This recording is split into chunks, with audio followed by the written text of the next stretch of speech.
coming to you from Australia, the land down under, for Revolution Radio on revolution.radio. As it is home to fresh ideas, it would be a good idea to donate. Donations are important because there's no other support for the station. It is really just you, the listener, and maybe a couple of patrons that we have that help the station stay afloat, financially speaking. So if you can afford to, donations are good. Any kind of donation is okay. Cryptocurrency, whatever have you, whatever have you. Or if you can't, that's okay too. Tell people about the station, and one of those good folk can probably donate. The numbers game. We know it's a numbers game, right? If you've ever been in sales, you know that every no gets you closer to yes. That's the truth. So the more people know about something, the more likely it is that we can raise some money. And if you like this kind of content, it's the only way to ensure that you will, keep on getting it, really, right? I mean, where else do you go? You might not like all the shows or everything everybody says here. I certainly don't. But that's just the life. But that's good. That's a good thing. That really is democracy, and freedom of speech, right? Everybody's free to disagree peacefully, which is nice. So if you can donate, please do. If you can't, then please tell as many people as you can. Yeah, but look, hey, if you can donate and tell people, that's even better. That's even better. Today is the 23rd of January, 2024, and I still don't have a flying car. You can catch the cave on air, on the line, on the air. On the line, I love that. On the line. Onto your smart device, so grab an app to listen anywhere or listen at home on a Grace Tabletop Digital Radio. Archives are free. The Freedom Subs Archives, you can, if you go to the homepage and go to the archives, it's free. You can listen as long and as often as you want. That's pretty cool. Another good reason to donate. Before we start broadcasting at you in anger, today I'm feeling confused. So we're gonna get to the bottom of a couple of things today. But before we do that, we would like to acknowledge the traditional custodians of the land from which we broadcast. And for Dave, it is still the Bundjalung. That's what I thought. For myself, of course, the Dark People. And we would like to pay our respects to elders, past, present, and future. Thank you very much. Never, of course, forgetting all the indigenous folks that might have been, there before you got wherever you are. Or maybe you're one of those people. Dave, I gotta jump right into it because Let's do it. I've been doing a lot of reading up on it. I've come across a whole bunch of stuff I have never heard of in my life. Really? And oh yeah. This really worried me. Because how deep is this rabbit hole, Mickey? You found your tunnels. Okay. I'm tunneling. Look, people have been talking about the Mandela effect for quite some time, and I think we'll spend a little bit of time with the Mandela effect today, because this stuff that just popped up, and I just didn't know about it at all. And I try to figure out what happened. There's another thing that I find. I'm waiting with bated breath here. No. Can I breathe?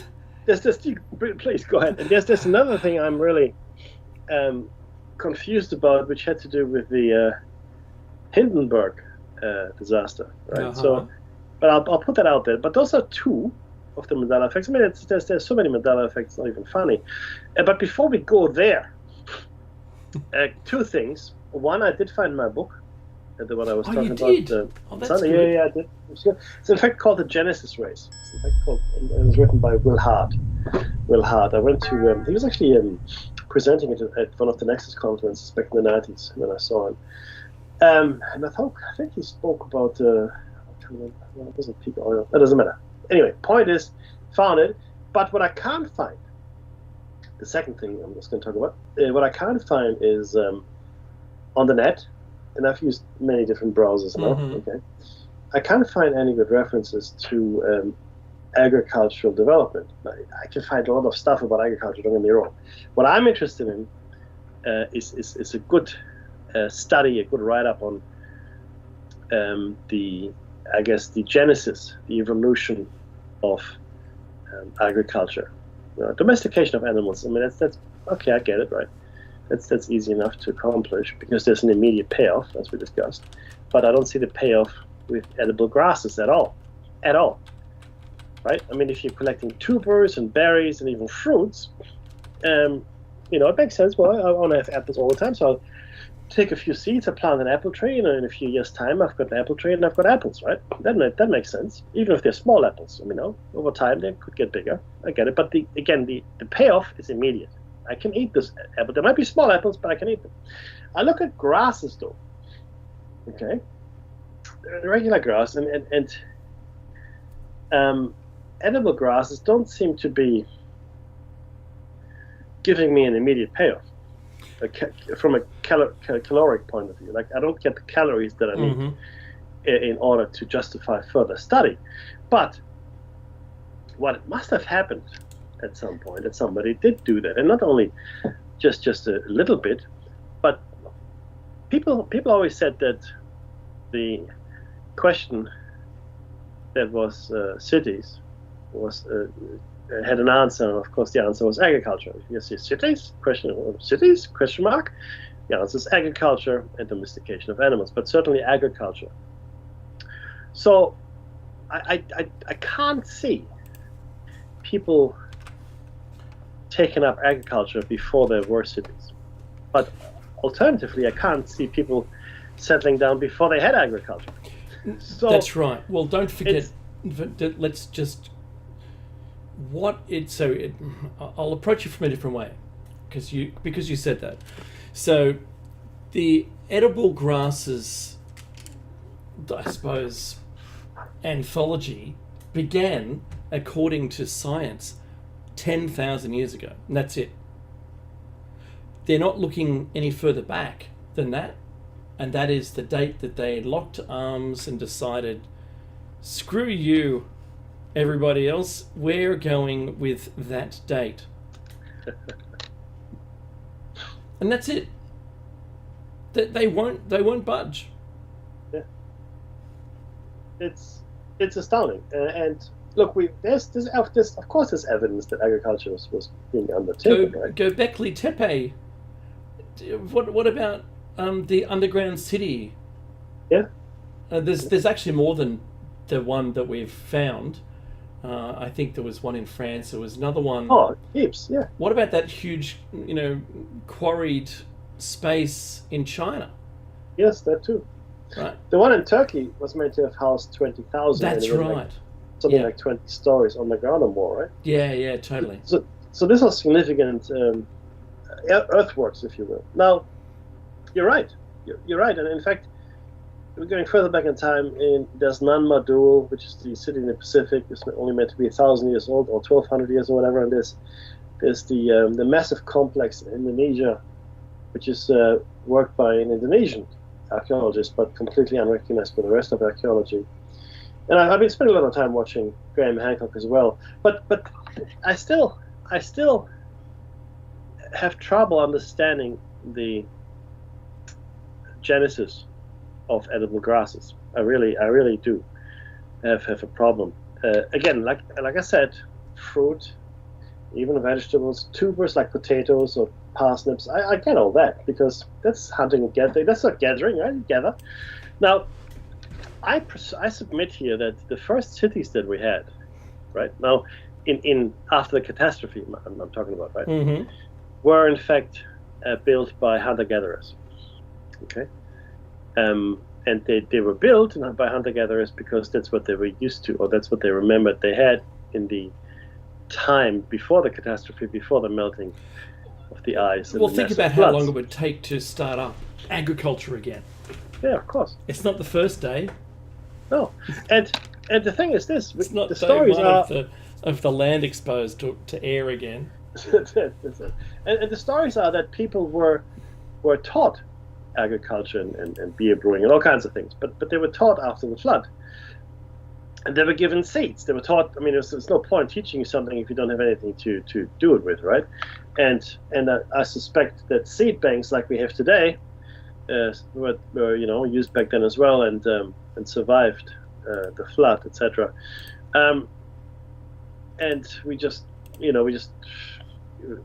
want to entertain that kind of scenario. But look, that's something I'm going to work on. I'm going to find more information. But for me, that's a Mandela effect because I can't find any more information. I used to find a lot of information on this, and now I can't. And I threw you a good link, but it's not.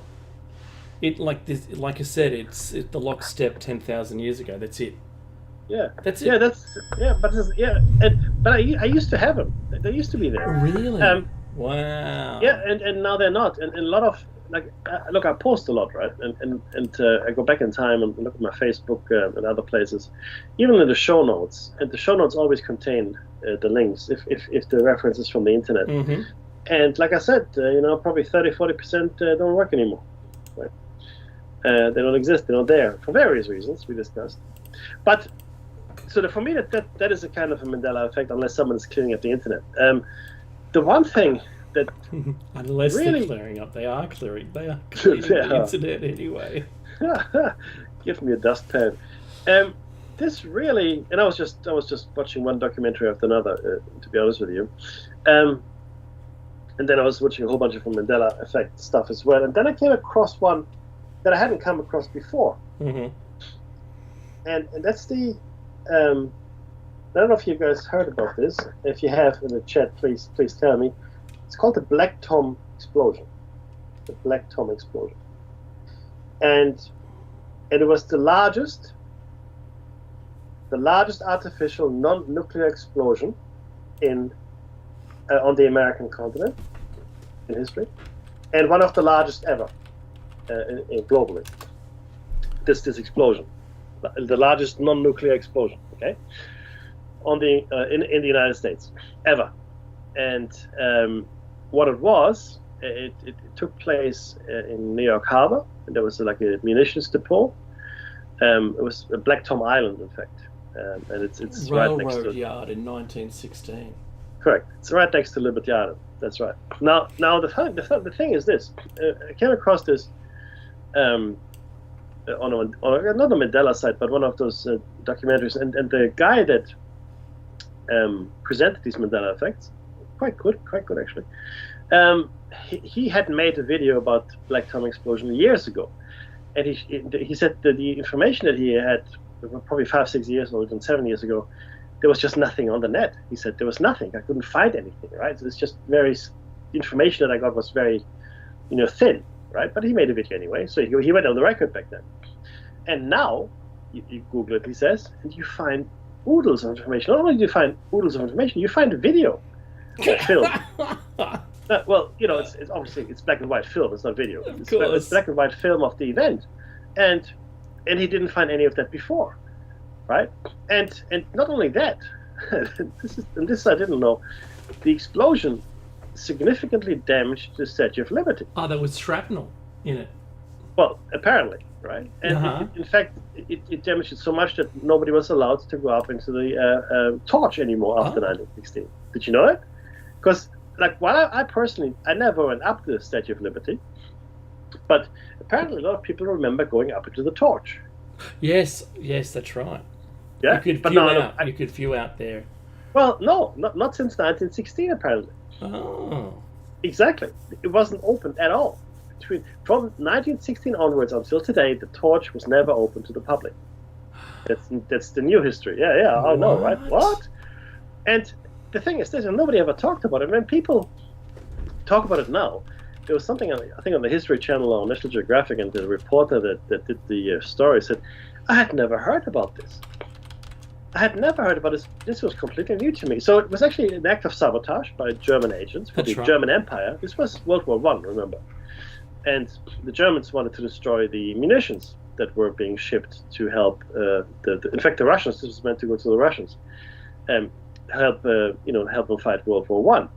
And like I said, this was the biggest ever sabotage or terrorist attack on American soil, right? From a damage perspective, not so much from a perspective of people being killed. The numbers vary between 4 and 7. Some say there's more, some there's less, but that's how many people were killed, between 4 and 7. And the damage that was done was about, in today's dollars, $500 million. $500 million in today's dollars. And it was a mess. Like I said, it was the biggest explosion, non-nuclear explosion on the American continent. And I never heard of it. I didn't even know that the Statue of Liberty had been damaged that badly that you couldn't even go into the torch anymore. And not only that, nobody talked about it when, and this is New York, mind you, okay? So when 9/11 rolled around, this was the largest terror attack ever on American soil, they said. The largest, biggest terror attack, which is not true. It isn't. It wasn't. And nobody mentioned the Black Tom explosion when they reported about 9/11. Nothing, zero. It's radio silence. And a lot of people are completely taken by surprise because they've never heard about it. Not only that, it was one of the key things that pushed the Americans into joining the war. The repercussions, etc., and then, I guess the eventual realization that this was executed by German agents of the Reich. This massive explosion, and yeah, look, the sinking of the Lusitania is still a thing, but apparently this was a fairly large push toward the war. So, and apparently there was part of the munitions. There was 2 million pounds of small arms and artillery ammunition, as well as 100,000 pounds of TNT, which is 45 tons. 45 tons of TNT that all went up that night. But Dave, are you familiar with this? No, I'd never heard of it. And it's, I mean, we look at this stuff all the time, right? And certainly when we did false flags and all that, it would have come up in our search. Now, this is many years ago now, obviously, right? But it should have come up as something that an attack. I'm not saying it was a false flag attack at all. That's not what I'm saying. What I'm saying is it was a huge terrorist attack, right? But nothing. There's nothing that came up in any of the searches, and I have no show notes for this anywhere at all. Wow. And when I first heard about it, I didn't know what it was. Black Tom explosion made no sense to me. Didn't know what it was. And I like history, right? But I'm astounded that even Americans have no idea about this. No idea. And the things that are connected to this, such as not being able to go into the torch anymore, right? Or that this was one of the major events that led to America, joining World War I. So this Mandela effect really had me puzzled. I don't know, Dave. Like I said, I've never seen this before. And now you're drowning in information. There's so much out there. It's not even funny, but it's not old. Most of it is recent. It was mostly posted within the last 10 years on the internet. Now the internet is not 10 years old. The internet is a lot older than that. But there was hardly anything posted on it prior to it's about 30 from when I had access to it. Yeah, and initially when this other gentleman whose documentary I watched, when he did the initial video, or his documentary, but some years, I don't know, 4 or 5 years ago, whatever it was, he found only a little bit of information and no footage at all. But when he looked now, which is recently in the last few months, like I said, there's bucket loads of black and white movies available from the time showing the fires and the aftermath, etc., right? That's so strange. Like what?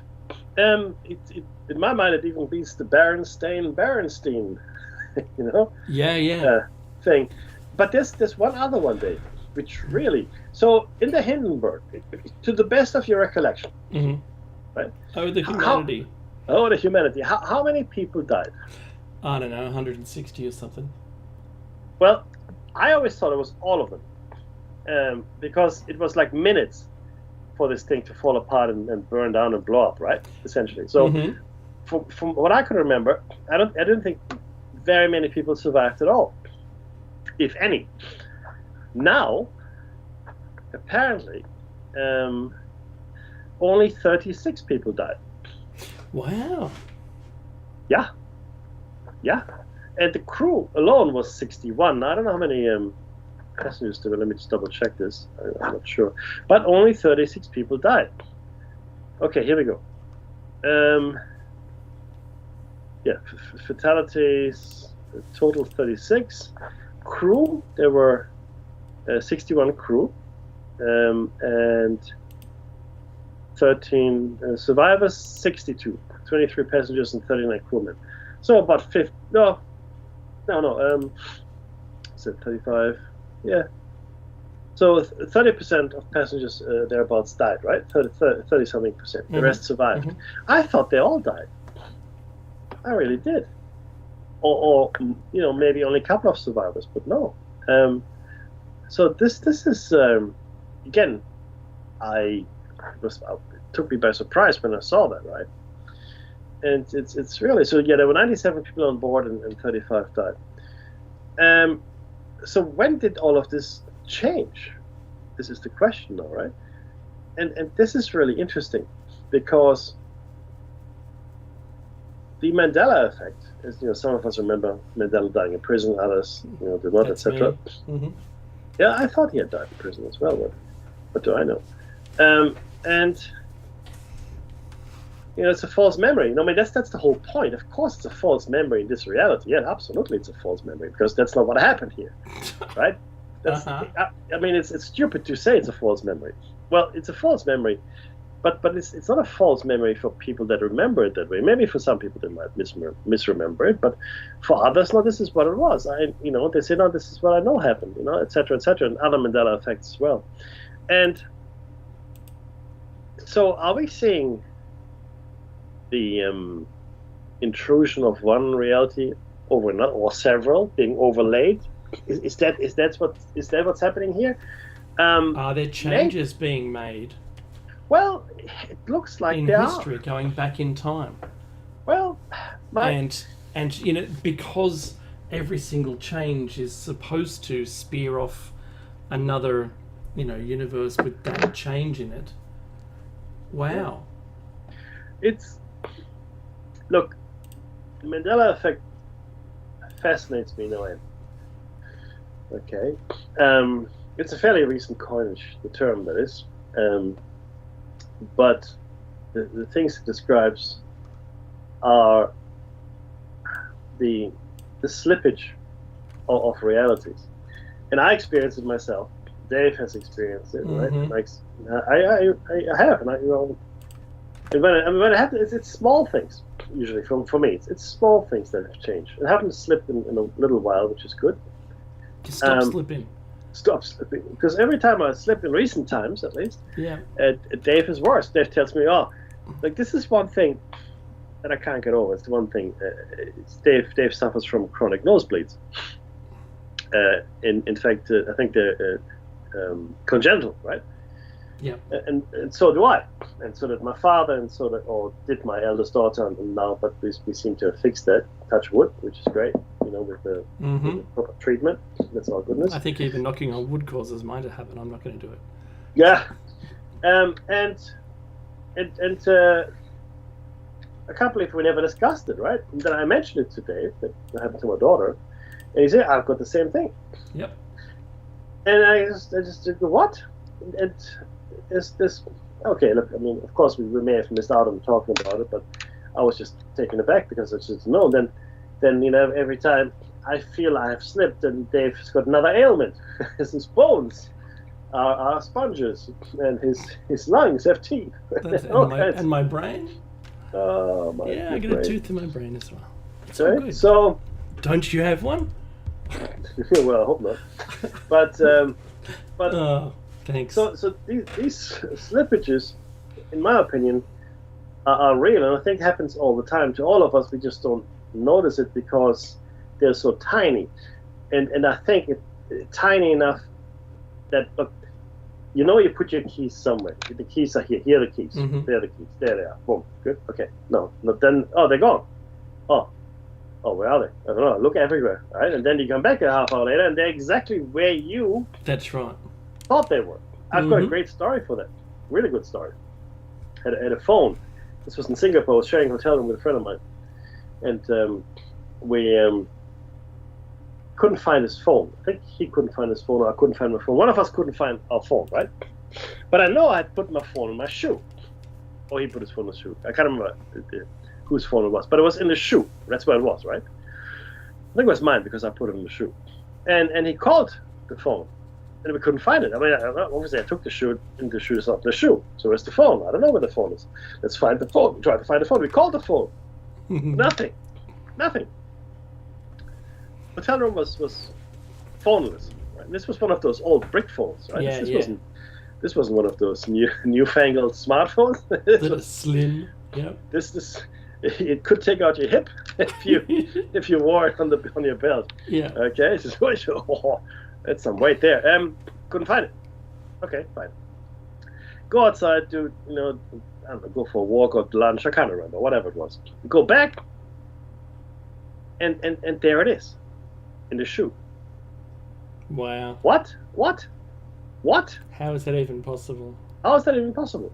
But there it was. I mean, unless someone came to the room and played a prank, but then who, right? I mean, why? I mean, I don't think that hotel staff goes around playing pranks like that on the guests. Or maybe you do. Maybe you listen to the show. Hotel? The Mandela Hotel. Maybe it is. Maybe if you listen to the show and you pranked me, why don't you come forward and admit? No, but seriously, and it's like that with other things where you've put something somewhere. You know it. Mm-hmm. You know it. But, it's not there. Then where is it? And in my opinion, you have slipped. You might slip back again, right? But you have slipped. And it's only a tiny change. I mean, everything else is exactly the same, right? And if the multiverse is a thing, then you would expect the changes to be minute, if at all detectable when you slip. Because the number of multiverses is infinite by definition, right? So you never know, and I think sometimes we might affect the slippages if we have very intense desires, for example, Dave. Mm-hmm. You know what I mean? Or maybe the double slit experiment doesn't quite deposit you where you think you should be, right? Maybe the wrong decoherence occurs, but. Wrong for you specifically, but not wrong in the overall scheme of things. Now, let me ask you this, right? Because I don't know if I had that many experiences when I was a child of this nature. Do you think these phenomena, these effects, have become more prevalent since we started up the Hadron Collider? Totally. In fact, I would say that I'll put it another way. I'll answer it a different way. I'm only aware of the changes that I have contact with. So I do absolutely recall a conversation of Mandela being released from prison, and my mother and I, both of us, said, but we heard that he died in prison years ago. Like, what? How is he alive now? Like, that doesn't make any sense. So if I'd never seen the original broadcast that he died, and I never saw a paper with him dying on the cover, right, then I wouldn't have a zero position. I would just comfortably accept the news as I was exposed to it. But having seen both sides of that, that makes for a lot of scratching of one's head. I don't understand. So is any of the current governments on the planet playing with something where they can go back and make a minor change? Because any minor change could have an effect where, say, an advertising company decides to go one way or another, or an event occurs or it doesn't occur, right? Because I think The Simpsons made a great joke of it with Homer and the toaster, You know, don't change anything. Don't change anything. Bug goes squash now, right? And Let's then squish everything. suddenly all the children have lizard tongues, and it's like, oh, I can cope with that. And he goes, Close enough. yeah, pass a donut.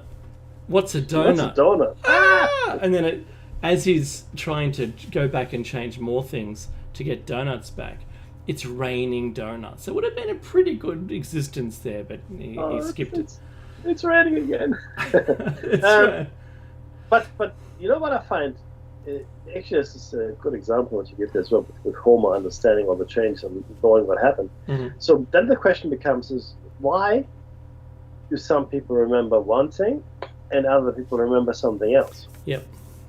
Why is it that, so if changes are made or whatever happens, why is it that it's not a universal? Why is it not for everybody? That's right. Well, yeah, why? It's funny because I think it must be something to do with pockets of change. So if you've only lived in a small town somewhere, and I'm really not trying to put this down on, because you could be born and raised in a town and not travel 30 miles out of town. Fine, what a great opportunity to enrich the town, and I bet you know everybody in the town too, right? And that's great because it's what we've lost in big cities. We've now live anonymously. We don't know anyone, right? And it's awful.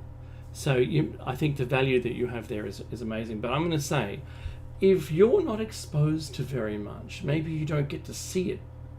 And in my example, if I hadn't have seen that original thing, maybe then I wouldn't have known there was a change. Or you might just be accepting of the change. It's just me. It was all me. Maybe I just forgot it. Maybe I don't know. I remembered it wrong. So Pikachu's tail doesn't have a black stripe on it today. I remember it with a black stripe. I don't know why. And I can't say that whether it did or it didn't. The Berenstain Bears, I've seen Berenstein and Berenstain. I've seen both advertising collateral around that, but I can't prove it was one way or the other. I have no proof that maybe a local company had, made it in one way just for their local audience, because it would have upset them if they, post World War II, Berenstain, Steen's probably not so good, right? I don't know.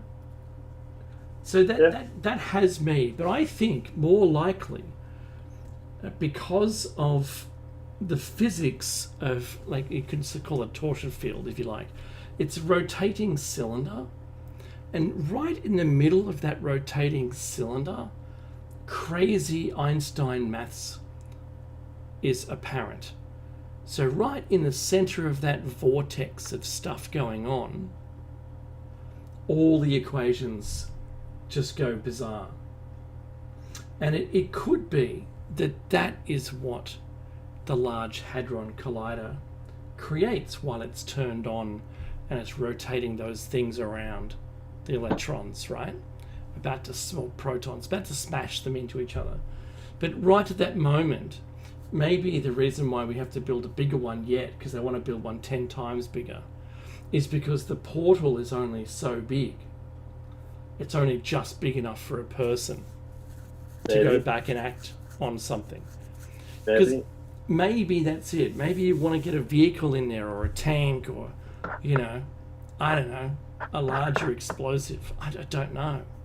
And just to your point, people in the know, specifically heads of the skunk works and astronauts, captains of industry, etc., even Secret Service people, I guess, they say, "Oh no, we've done all this. Everything you can imagine we're already doing." Yeah, we've already done it. Yeah. So in my mind, okay, we're talking about the secret space program. We're talking about portals. We're talking about gateways. He said we can take ET home. Yeah, that's in fact we've taken ET's home. and yes, you love that. And time travel, interdimensional travel, and all other manner of craziness, that you can imagine, has already been undertaken. And you look at what the Nazis did with the, well, not the Nazis, but obviously the German scientists with the bell, right? The Nazi bell. That was 100% torsion physics that was deployed there. Yeah. And where you had massive centrifugal forces spinning about metal shells, and God knows what the effect was. And we see this here as well. And the funny thing is this, right? None of this is being, well, at least, sorry, officially. You look at the diversity of scientific endeavor that existed before World War II, and then you look at the scientific endeavors that have been undertaken since, and it is clear that, well, yes, we do a lot more stuff now, right? And it's almost impossible. That's because the perimeter is larger. Yeah, yes, it is within certain fields. That's because right. Other things we don't look at all anymore, or seemingly we don't look at, or at least not officially, like gravity research, torsion physics. Okay, there was this recently we did this thing with the Chinese scientist, the lady. Remember her? Yes. And her research, and she sort of kind of disappeared, and we just don't see it anymore. Like I expected us to live in a steampunk kind of world after after the 19th century was over and all these inventions coming along, and it just didn't happen that way. It was all derailed by greed, by big business. And our society, our civilization, is now geared pretty much only in one direction. Okay, and if you look at the stuff that we have, it really isn't any different to what we had 100 years ago. That's No, it isn't. Not really. We still got big steam engines, right? We're still driving in cars. Yes, the cars are faster. They're nicer, right? Like a segue for you there, but anyway. Go on. Oh, Panasonic is building an EV battery factory, huge factory in Kansas. They've chosen Kansas as the best place to do it. Kansas doesn't have enough power to make have to operate the factory, right? And so they're going to start up an old decommissioned coal-powered, electrical facility just to build the EV batteries. Isn't that? It's golden. That's just cynicism rolled up in sarcasm, isn't it? With a dash of irony. and that's to appease the Biden administration's race towards EVs. Yeah, that's a race to nowhere, real quick. I think. All right. Okay. I had to say it because, my goodness me, right? EVs. How extraordinary is it? We will remember this time. Yes. As the EV time, and it'll die off. It'll be a fad because it won't give you what you need. It'll be too expensive. And I watched this. This is hilarious. There's a Homer Simpson thing, right? The thing is this: how much do you think it costs to replace a battery? About 10,000 US. It's not cheap. It's the answer. That's right. It could be 10 to 20,000 US, and you've got to do it every 10 years. Yeah. What? We don't. Oh, sorry. Again, we said this before. I'm going to say it again. Our electrical grids, this is pretty much across the world, are designed to cope with the load of all of us having EVs. It's just not. It's going to fail. The grid will fail. Full stop. It's just going to fail. And we're nowhere near enough, or we don't have near enough solar and wind, etc. power to have truly clean electricity. We just don't. It's not possible at the moment. And we still rely on coal and gas mostly, right? to produce the electricity, which is funny if you think about it. And it's just not the electric vehicle is a nice idea, and I think, look, as a small city car in a place like Sydney, New York, metro areas, because it doesn't produce pollution, which is great for the city people. That's really, it doesn't. Yeah, that's a good way to put it. It doesn't pollute the local environment. Yeah, that's right. Now it pollutes a lot on the way to being made, and then again when you have to, decommission it. But while you're driving it, and that's why it's just while you're really driving. Good. Yeah. But while you're charging it, you're just outsourcing the emissions to some other place. That's right. Yeah. But for cities, I see it. But I wouldn't get an SUV electric thing. You'd have a little small car, right? Yeah, the smaller the better. Zipping about. I see that. I can see that. I mean, places like LA. I mean, in LA, if you don't have a car in LA, you're done for. Mm-hmm. it's all over. But I can see that. That makes sense. But other than that, not really. It doesn't make any sense at all, and certainly not for long haul freight. You wouldn't have an EV truck. I don't think. Tesla's made one now. Yeah, but I know. And we have to just see what that looks like for long distance haulage. And but we also see now massive issues with the technology itself. There's lots of battery disasters now. Oh yeah, I know. Thermal runaway is a big problem. Yeah, I don't think. That's just me talking. I don't think it's going to take off. Okay, I think fusion has a better chance of powering our cars in the future, like Mr. Fusion.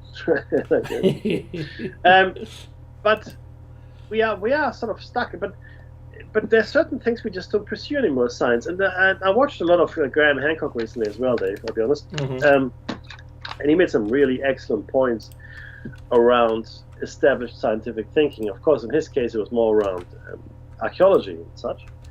But I would say the same goes probably for other sciences as well. There's an established theory, and people will defend it because their livelihood depends on it. Plus, it's really hard to admit you're wrong. If you're an expert in your field, right? Let's say you've studied, you've done your undergraduate study, you've done your postgraduate study, you got your master's, right? Maybe you got your PhD. Good for you. And maybe you got another degree there as well, and maybe you wrote a couple of books and papers and whatnot, and you're teaching maybe even, right? Maybe you're still engaged in active research, right, in your area of expertise, and people come to you all the time, and you're guest speaker, well, whatever the case may be, right? Sounds like a great life. Sounds like an awesome life, right? Mm-hmm. But then you find out, well, it's all wrong. All the stuff that you think, or that you promoted, or that you researched, turns out, well, this is actually not quite the way it is. What do you mean? Well, it's just it seems that people have been in the Americas for well over 150,000 years, which of course blows the Bering Strait thing completely out of the water. But people have vested their careers in this kind of thinking, and even though now we know we've got incontrovertible physical evidence that the Americas were populated much further in the past than hitherto known. In fact, what I found recently in South America. Now, South America specifically, right? There are a number of places where the indigenous population has got a very high correlation or high, relationship with Aboriginal DNA. So it seems that the genetic material from Australia and Papua New Guinea, etc., made its way across the Pacific into South America. And I say across the Pacific because there's no trace of this particular genetic footprint anywhere in North America.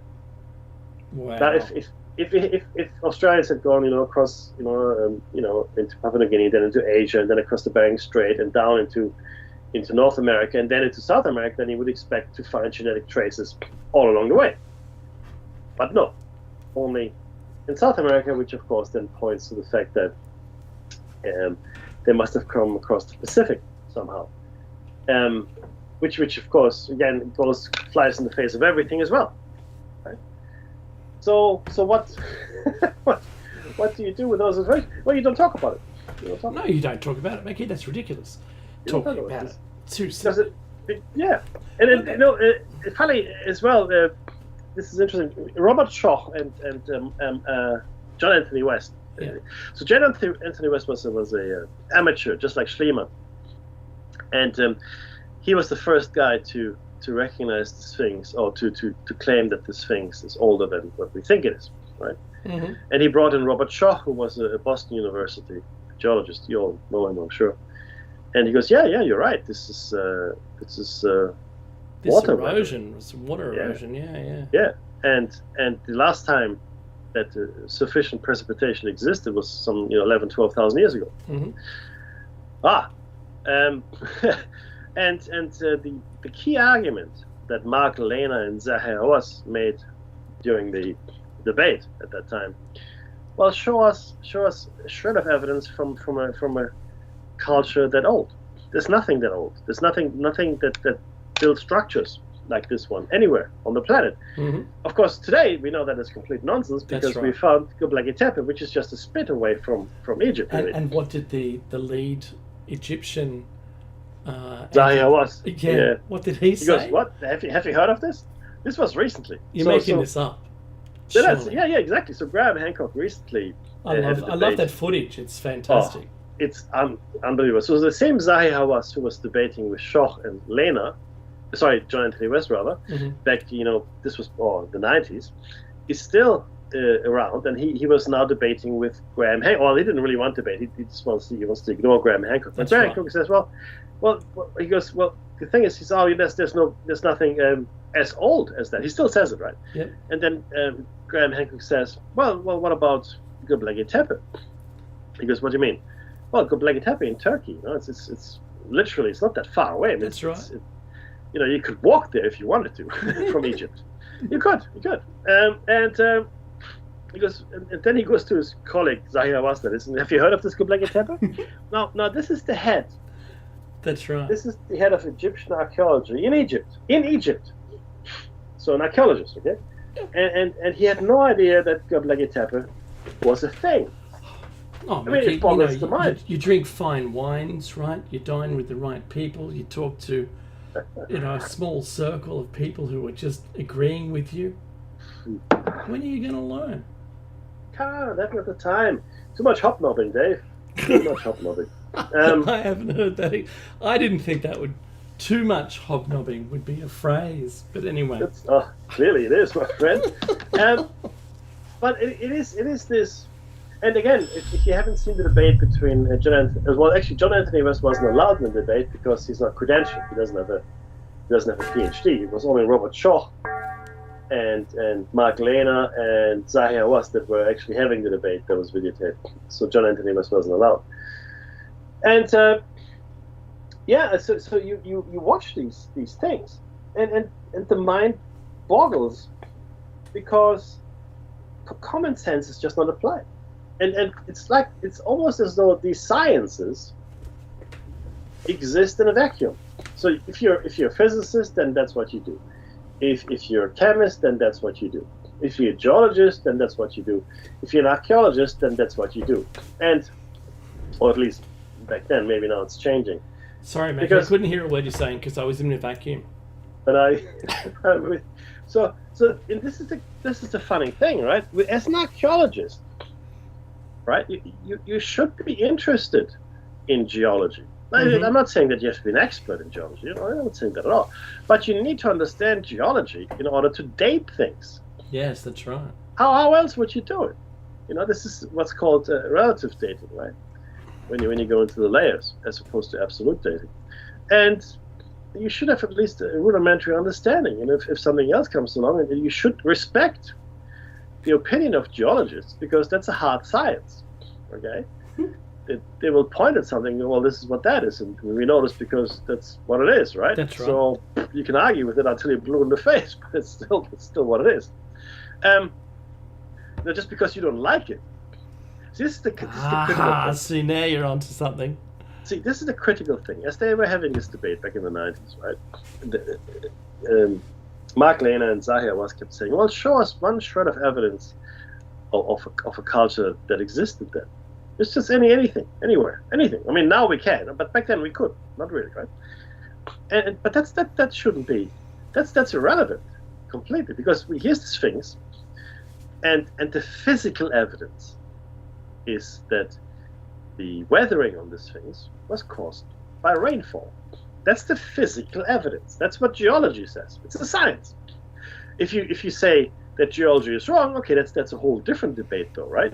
Okay, then you have to question everything that geology did and go, well, you got it wrong. This is not what it looks like when it's weathered by rain. But it is. No, well, you're wrong. Well, based on what? Because our evidence shows that it is. And every geologist that Robert Schoch showed this picture to of the Sphinx, not identifying the Sphinx, though, said the same thing. That's right. So you'll find there's a 3-meter pit, and those walls around the outside of this pit that the Sphinx is sitting within.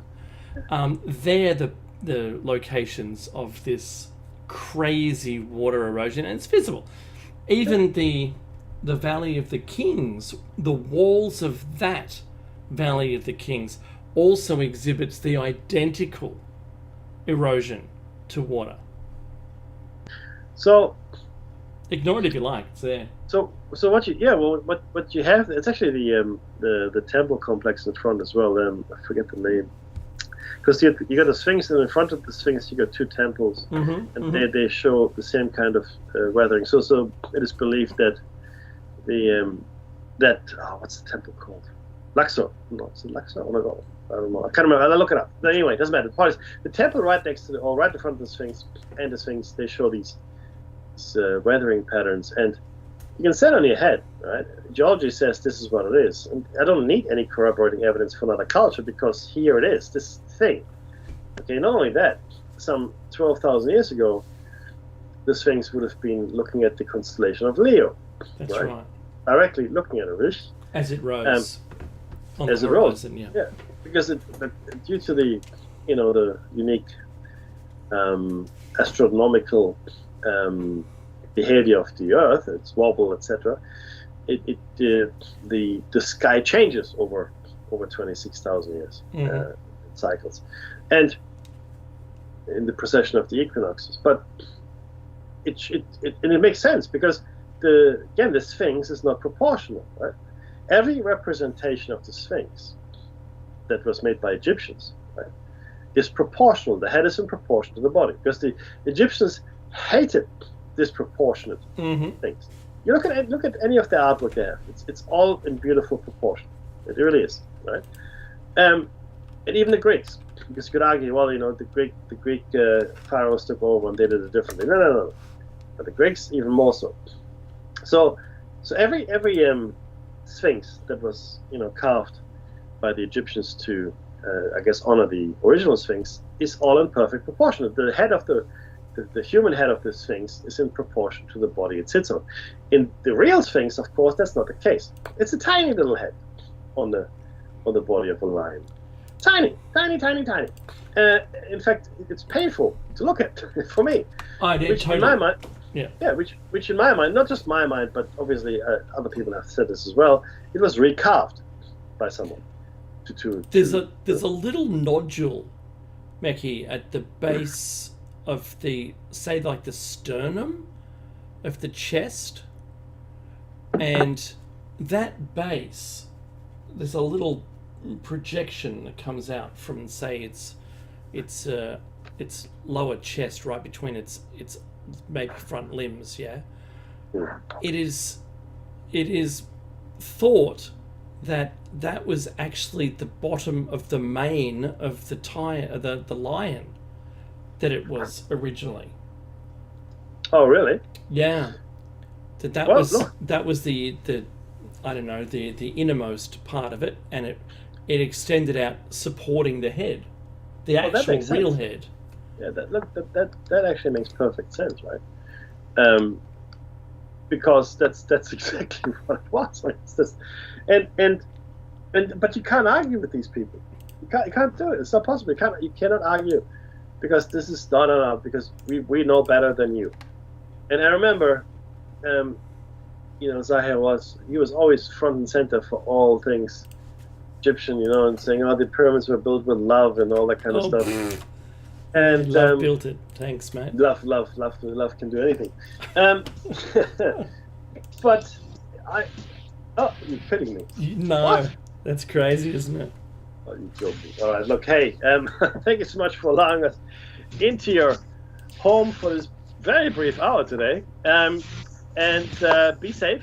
That's the most important thing. You donate if you can. Please do donate. This has been Plato's Cave, and we'll speak to you again on Thursday. Oh, and the Doomsday Clock announcements in